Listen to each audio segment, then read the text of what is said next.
Hola a todos, les doy la bienvenida a este rincón donde los susurros se hacen historias y los sueños, a veces, se tiñen de una inquietante realidad. Esta noche, he reunido para ustedes 4 relatos que han cruzado el delgado velo entre lo que conocemos y lo que preferiríamos no saber. Prepárense para adentrarse en las profundidades de la psique, donde la imaginación juega con nuestros miedos más ocultos. ¿Listos para sentir un escalofrío recorrer la espalda? Entonces, acompáñenme. La melodía olvidada. Esta historia, aunque parece sacada de una película de terror, es tan real como el escalofrío que aún siente Sofía al recordarla. Todo comenzó hace un mes, con una melodía. No era una melodía bonita, de esas que se tararean.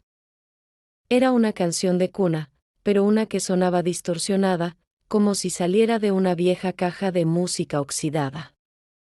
La primera noche, la escuchó en un sueño.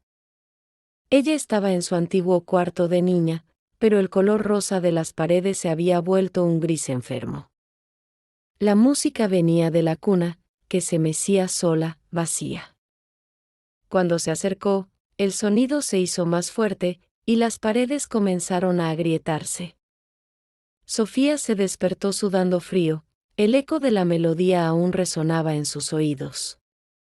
Pensó que era solo una pesadilla, pero la melodía regresó la noche siguiente. Y la siguiente. Y la otra. La misma canción de cuna, la misma cuna meciéndose, la misma sensación de terror que la hacía despertar sin aire. El sueño siempre terminaba justo antes de que pudiera ver lo que había dentro de la cuna. El cansancio se apoderó de ella, y el miedo empezó a desbordarse de sus sueños a su realidad. Sofía empezó a escuchar la melodía durante el día, débilmente, como un susurro que se colaba por las rendijas de su ventana. Creía que se estaba volviendo loca. Un martes por la tarde, mientras revisaba viejas fotos de su familia, encontró una foto de su abuela de niña. Estaba sentada en una cuna, la misma cuna de sus pesadillas. Y en sus manos, sostenía una pequeña caja de música. Su abuela, que había fallecido años atrás, nunca le había hablado de esa caja. Al reverso de la foto, con su letra ya temblorosa, había una nota: no la abras. No dejes que la melodía se escape. El pánico se apoderó de Sofía. Llamó a su madre para preguntarle por la caja de música. Hubo un silencio largo al otro lado de la línea. Su madre le dijo que esa caja de música se perdió hace décadas. Que la abuela se había deshecho de ella porque, según los susurros familiares, la caja estaba maldita y su melodía era la llave a algo oscuro, algo que dormía y solo la canción podía despertar. Esa noche, cuando la melodía comenzó en el sueño, Sofía no huyó. Se acercó a la cuna, con un terror paralizante pero también una extraña curiosidad. La melodía se detuvo. Y por primera vez, pudo ver dentro de la cuna. No había nada. Solo un pequeño reflejo en el fondo, un brillo que la hipnotizaba. Estaba a punto de tocarlo cuando un grito la sacó del sueño. Era su alarma, pero ella no la había configurado. Y desde esa noche, no ha vuelto a tener ese sueño. La melodía se ha ido. Pero a veces, en los momentos más tranquilos, Sofía cree escuchar un leve murmullo. Y se pregunta, ¿qué pasaba si no se hubiera despertado? ¿Qué le esperaba si hubiera tocado ese reflejo en el fondo de la cuna? ¿Realmente la melodía se ha ido para siempre? La mente, mis queridos, es un laberinto donde a veces se encuentran los ecos de nuestra niñez. Pero, ¿qué sucede cuando lo que nos persigue en los sueños no tiene forma ni recuerdo? ¿Qué tal si es algo que aún no tiene rostro? El hombre sin rostro. Esta historia me la contó un buen amigo, un arquitecto que siempre se ha creído un hombre de lógica y razón. Su nombre es Ricardo, y lo que le ocurrió no puede ser explicado por la ciencia. Todo empezó con un sueño recurrente. Él lo llamaba el sueño de la figura. El sueño siempre era el mismo. Ricardo estaba en su propio apartamento, pero algo se sentía apagado, sin vida. Las paredes no tenían el color que él recordaba, y la luz de la calle no entraba por la ventana. Entonces, aparecía. En el otro extremo de la sala, de pie junto a su librero, había una figura alta, vestida con un largo abrigo oscuro y un sombrero de ala ancha que le cubría la cabeza. No se movía. Simplemente, estaba ahí.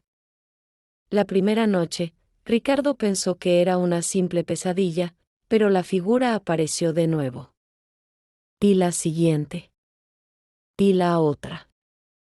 El terror no venía de un monstruo, sino de la quietud.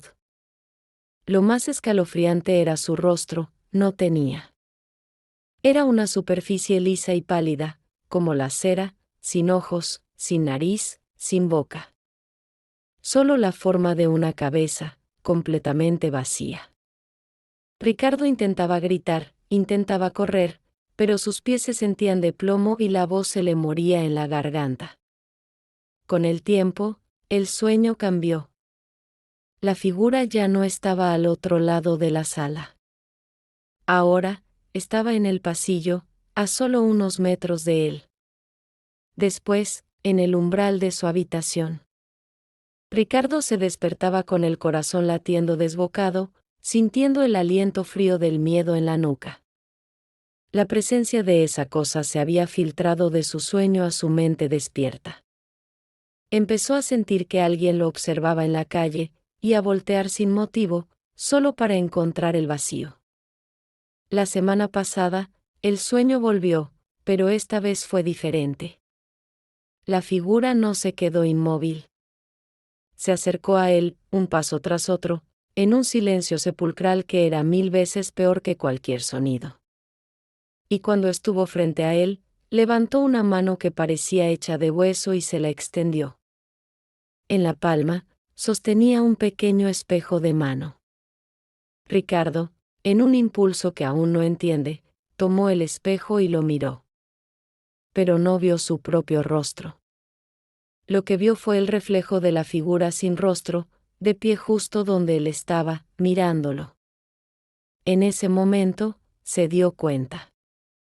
La figura no lo estaba persiguiendo. Lo estaba esperando.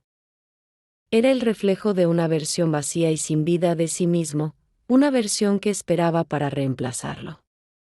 Ricardo despertó gritando, y desde entonces no ha vuelto a soñar con el hombre sin rostro.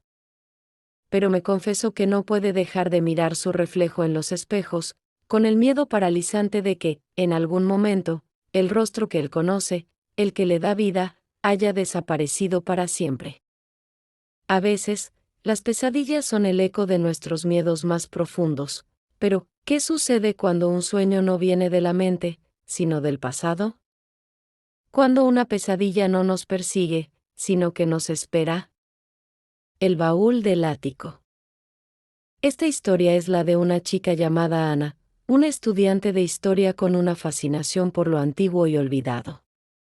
Siempre creyó que el pasado era algo que se leía en los libros, hasta que un sueño le demostró que a veces el pasado te encuentra. Todo comenzó una noche con un sueño vívido. Ana se encontraba en un ático, un lugar que nunca había visto en su vida.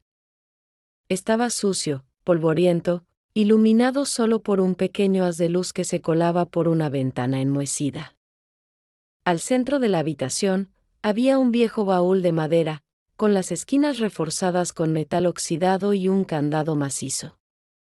Sintió un profundo escalofrío, una mezcla de terror y una necesidad irresistible de abrirlo. En el sueño, forzó el candado y, al levantar la tapa, una cegadora luz blanca la envolvió, y se despertó sin aliento. Pensó que era solo un sueño extraño, pero la sensación de ese ático la persiguió durante todo el día. Por la tarde, Su abuela la llamó para pedirle ayuda con la limpieza de la casa. Empecemos por el ático, dijo, ha estado cerrado por décadas. Ana subió las escaleras con un nudo en el estómago, sintiendo que cada escalón la acercaba a algo familiar. Al abrir la puerta del ático, la realidad la golpeó como un puñetazo. Era el mismo lugar de su sueño. Las mismas telarañas, el mismo polvo suspendido en el aire y, al centro, el mismo baúl de madera. La abuela le sonrió con emoción. Mira, lo encontré, dijo, sosteniendo una llave antigua. Es la llave de este baúl. Me la dio mi padre, me dijo que nunca la usara a menos que fuera absolutamente necesario. Ana sintió que su corazón se le paraba. Les rogó a su abuela que no lo abriera, que no sabían lo que había adentro, contándole su pesadilla. La abuela, con una mezcla de curiosidad y un toque de incredulidad, la tranquilizó y, con un chasquido, el candado se abrió. Pero no hubo una luz cegadora. El baúl estaba casi vacío. Solo había un objeto en el fondo, una pequeña fotografía en blanco y negro, descolorida por el tiempo. En ella, se veía a su abuela de niña, sonriendo junto al mismo baúl. Pero el horror estaba en el fondo de la imagen, en la esquina oscura del ático.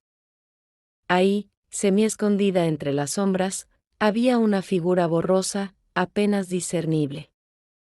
Era la silueta de una persona, pero sin forma clara, una mancha de oscuridad que parecía no tener rostro. Y lo más escalofriante de todo, la figura no miraba a la abuela.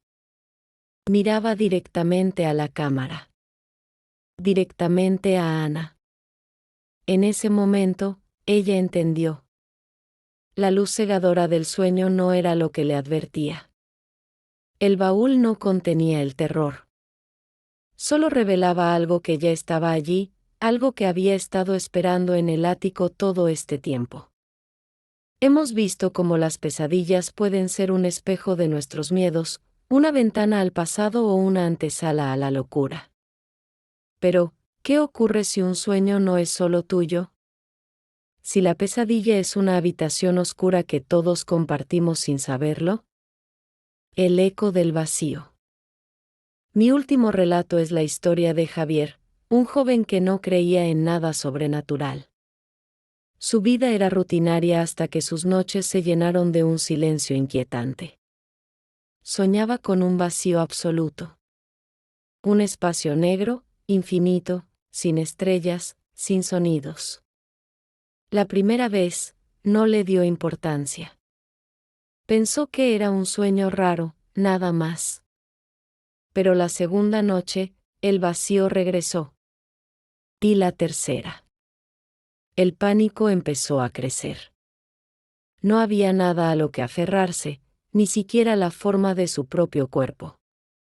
La oscuridad era total y el silencio, opresivo. Una semana después, el silencio se rompió. En medio de la nada, escuchó un susurro. Era su nombre, Javier. El sonido no venía de una dirección específica, parecía flotar alrededor de él, distorsionado, como una grabación que se reproduce lentamente. Se despertó con un escalofrío que no pudo sacudirse. La siguiente noche fue peor. Volvió a escuchar su nombre, pero esta vez no estaba solo. Una mezcla de murmullos se sumó al eco: Laura, Pedro, Ana. Eran nombres que reconocía, los nombres de sus amigos más cercanos, todos susurrados de la misma forma distorsionada, como si salieran de un abismo. Despertó convencido de que se estaba volviendo loco. Al día siguiente, en una reunión con sus amigos, la conversación se desvió hacia el insomnio. Javier, tímidamente, les preguntó si habían tenido sueños extraños últimamente. Laura fue la primera en responder, su voz temblaba. He soñado con un lugar negro, como el espacio, dijo. Y un susurro llamó mi nombre. El corazón de Javier se detuvo. Pedro y Ana asintieron, sus rostros pálidos. También yo, dijo Pedro, el mismo vacío y una voz llamando mi nombre. El miedo dejó de ser algo personal. No estaban locos. Todos estaban compartiendo el mismo sueño. La misma oscuridad. La misma pesadilla. La noche pasada, Javier volvió al vacío. Los susurros de todos los nombres se habían detenido. Un silencio aterrador lo envolvió. Luego, una única voz, clara y fría, resonó desde todas direcciones a la vez. No era un susurro. Era su propia voz. Y le hizo una pregunta: despierta, pero ¿quién eres tú? Y se despertó, sin aliento y con los ojos muy abiertos. El miedo ya no era por la oscuridad, ni por los susurros. El miedo era la incertidumbre. La aterradora sospecha de que, si esa voz lo había encontrado en el vacío, tal vez el vacío se había filtrado a su realidad. Y que no solo la pesadilla era compartida, sino que la pregunta del final también lo era. ¿Qué pasaría si la próxima vez que abriera los ojos, alguien más estuviera en su lugar? Nunca sabremos qué pasó luego, porque Javier no ha vuelto a escribir. ¿Han tenido algún sueño similar? ¿Han tenido sueños inexplicables que los han marcado? Me encantaría leer sus historias en los comentarios. Si te gustó este video, dale like, compártelo, suscríbete y no olviden activar la campanita para que no te pierdas más relatos como este. Y si te quedaste hasta el final, déjame este emoji en los comentarios, un secreto entre tú y yo que nadie más conoce. Y así llegamos al final de estas historias por hoy. Espero que hayan disfrutado de este viaje a través de lo inquietante y lo misterioso. Recuerden que, a veces, los sueños son solo un reflejo de las sombras que todos llevamos dentro, y otras veces, quizás sean algo más. Gracias por acompañarme en esta noche de relatos. Hasta la próxima. Un abrazo fuerte. Se les quiere de gratis.